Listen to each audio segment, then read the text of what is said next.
Hey everyone, what's up? I'm Andrew Green, and I'm here with the band that used to intimidate me in junior high because all the emo kids listened to them, and I was afraid of them. But now I've warmed up, and I think they're really awesome. This is Tino from Of Mice and Men.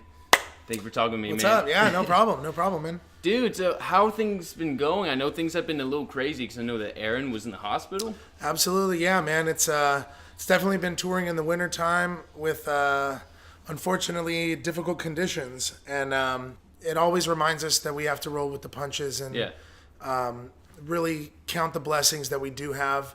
And it was funny because I was just talking to Johnny from Nothing More, and thanking him, because if it wasn't for that band and how well these shows and the audience and everything, like, I don't know that we could have lasted on this tour. Like, we've just been having so many issues with. It's a lot of stuff, you know. Touring is not easy. It's not what you see on stage is us rocking out, but there's a lot more that goes into our days.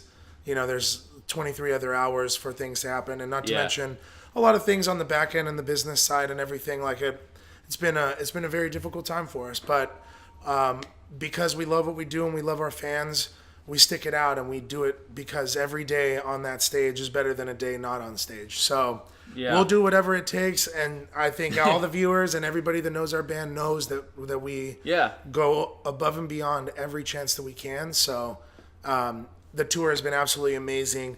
The audiences has been sick. Yeah, dude. We're playing a new song, How to Survive, and that's been starting Walls of Death and Circle Pits right out of the gates, man. That's it.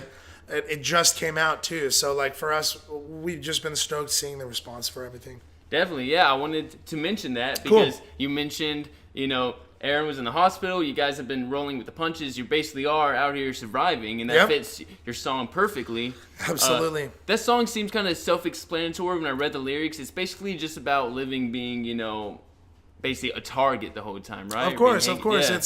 It's when you focus so much on yourself being a target, you make yourself a target. And I think surviving is all about what comes from, like, in your heart and in your mind and what you know, and really sticking to your guns and rising above, you know, those kind of issues, and realizing that it's all about surviving, that you can't ever give in to what you don't believe in, I guess. So we live and breathe the music that we write, man. Like, this is absolutely, we write about our lives, and then we live it, and then we play it every night, and then we experience it every day. You know, it's kind of crazy. I noticed this today. I thought it was super cool. But Mice and Men formed in 2009. That's so basically, 10-year anniversary coming up. Yeah, and then it actually year, passed. It was in March. Pass. Yeah, it was in March when we first got in that jam room. Yeah, it was at the beginning. 10 years, man. It's crazy. And then next year will be the 10-year anniversary of your guys' debut album. That's correct. Are you guys going to do anything special for 10 years anniversary? I'd be lying if I hadn't said that we've been talking about it. Nice. But right now we're really focusing on new material, and that's always going to be the main focus. I think we would never ever want to do anything that felt forced, because if we you have to no, actually we don't. But nothing's definitive yet, and and in any shape or sense, you know, like, it's not like something that we've actively been like, but we know it's coming up, and it's a huge milestone for the band, and it's a hugely important record that, again, that we've, as from the very first time, we put our heart and soul into those songs. Definitely. As long as we're having fun, and as long as our fans are going to have a blast, and we can give them an awesome show and give them awesome music and do that, we're going to make sure of that. So just be watching Of Mice. You know, we got a lot of stuff coming up. So from where you said that anything's basically on the table, does this mean that there's a chance that Austin may be coming back for a few performances, or is that in the talk? I absolutely would not be able to answer that, but I mean, with his health and everything like that, his doctors said he cannot perform. Okay. And so, I mean, we have to listen to the doctors, you know what I mean? And it has to feel right, you know what I mean? So it's not, as I said, it's not really something that we've, like, actively talked about or whatever. But I'm going to take that as a maybe. When Austin left the band, were you guys thinking about, I know that Aaron now does clean and harsh vocals, which I think is really impressive playing bass at the same time. Absolutely. When Austin left, were y'all thinking about maybe getting another like harsh lead singer? Did you all go look at any guys, or was it like, all right, Aaron can do it, we're going to let him do it? We didn't really think about it right out of the gates. I think we just, man, that was a long time ago.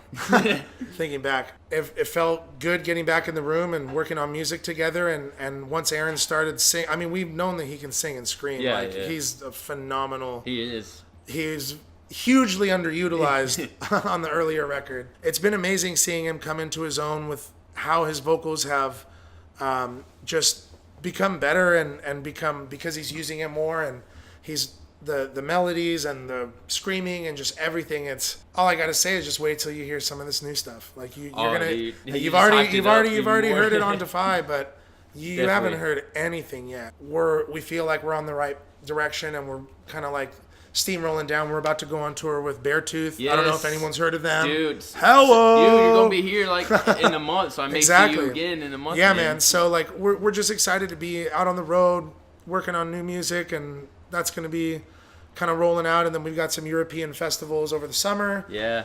And can't disclose yet what's happening later this year, but pretty exciting stuff. So, dude, that gives me so much hope for the future of rock, because I know thanks, man. A lot of bands that kind of broke out in the metalcore scene the same time y'all did have kind of took a lighter sound, went more at the pop punk, Bring Me the Horizon, for example. Sure. But I like how you guys are sticking to your hard rock. Sure, I think it's different strokes for different folks. You know what I mean? Definitely. Like every band is different. Every band's gonna go down their own path. I say kudos to Bring Me the Horizon. I think they're friggin' amazing songwriters, and I actually thoroughly enjoy all of their albums. And I think it's amazing that a band can be that diverse.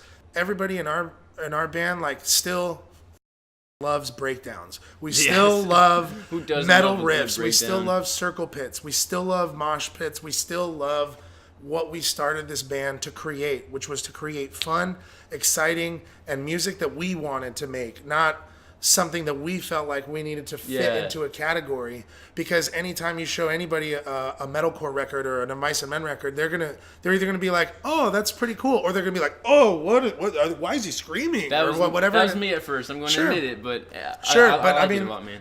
The legacy lasts, and that all starts from a song, and it's so incredible that's the basis of like a music interview and sold out show at the House of Blues Houston. You know what I mean? Like it's incredible that's where it all kind of begins, and to come from metalcore, like we're like, we're not even supposed to be here. You know what I'm saying? Like, but we are, and the music is, and they're like, oh, it'll never do anything good. We've toured the world. Yeah.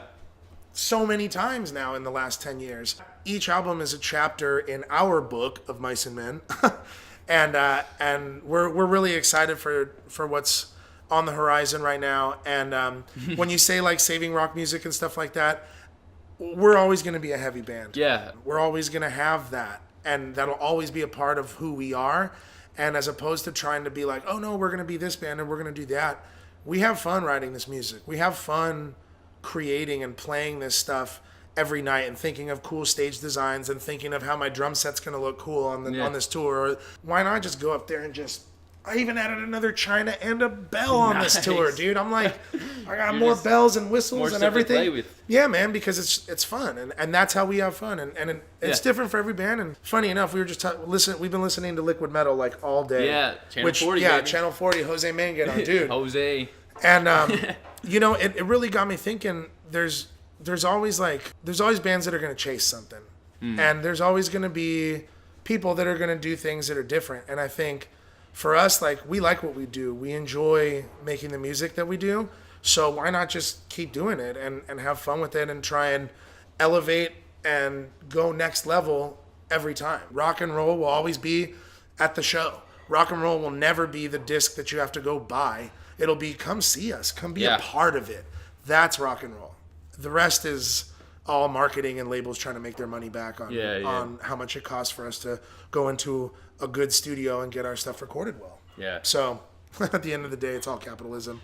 But the music is real and the moments are real. That's why you come to the shows. That's why you buy the tickets, because you want to feel what it's like to be a part of a community and be surrounded by people who are just like you. And we always tell fans, like, talk to the people in the audience, make new friends. Yeah, like, you have to realize that I don't think there's anywhere else that you could go where there's people that are like, that need the music. You know, at sports, it's like, oh, I need the team to win, like, or whatever. With music, it's like, I need this moment. I need the community around me because this music says so much to me. And so to me, that's the rock and roll stuff. It's not, it's not what gets force fed down your throat. You have to find it yourself. You do. Yeah. That's just plain and simple. Just like how you said, you weren't a fan of our band to start out, but you came around because something spoke to you. And the music. I'll tell you the song that got me. Yeah, this one's for you. Nice. That song. I have a few songs. If I was a wrestler, some songs would be my interest. First one would be "This Calling" from All That Remains. Nice. My other one would be, if I was like the top like baby face of the company, this one's for you. Because I feel like that first lyric. Whenever, oh yeah. Can you believe that song's 10 years old? I can't believe it. It's crazy. As I said before, of Mice and Men, we love what we do. Come see it live. Come have fun with us. Engage us on social media and tag us in your photos. And I don't know, have fun with music. Stay focused in your life. And go to more rock shows. Yes, everyone, this guy in his mohawk is living proof that rock and roll is here to last. I'm telling you. Like, when you're 70, do you think you're still going to be in this band? We will always be in this band. I will always be in this band. This band has my heart. It has my soul.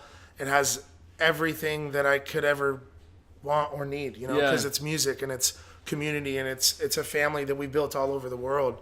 And that's hugely important to all of us. And it's also hugely important for us to be like, go be yourself and go love music and go, don't fit into stereotypes or don't do whatever. Just be you. Wear whatever shoes you want. Wear whatever shirt you want. Like, you know, like Converse, have a mohawk. You know what I mean? Like, it's do what makes you feel like yourself. Yeah. And for us, it's music. It's all that. So find that within yourself. And go turn this interview off and go listen to music. Go listen to music. It's all I gotta say. Or go check out more of my stuff. Yes. You know, yes. Hey everyone, this is Tino from Mice and Men. We had a very enlightening conversation. Rock and roll is here to stay. I'm Andrew Green, and hey, we'll check you out later. Yeah, rock and roll.